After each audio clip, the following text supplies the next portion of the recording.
Morning, it's vjay, drinking my Beetle juice. And for vjay, it's a Beetle day every day.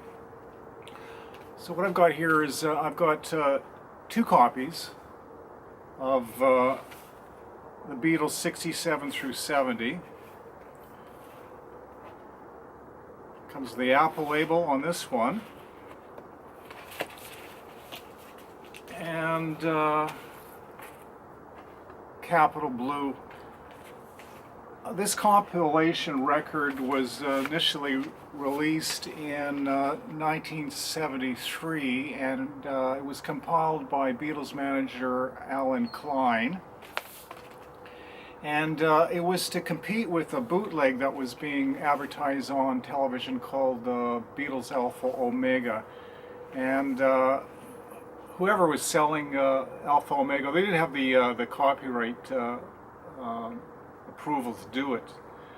And when they were advertising this particular record on television, they were actually saying this is Beatles approved. And the quality on this particular record was much better than Alpha Omega. Now, one thing I just didn't know until today was initially they had considered not only putting tracks from the 1962 to the 1970 studio albums, but there was consideration of putting on Beatles solo tracks up to that date. So all the solo tracks in the early 70s for John, Paul, George, and Ringo, they all had hits. But the inner sleeve is just blue with all the lyrics on it, and again,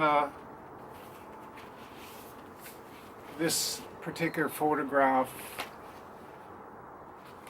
and this photograph, they appear on the 62 to 66 compilation record, the red version of this. Great compilations, one of the early compilation albums from the Beatles. Yeah, yeah, yeah.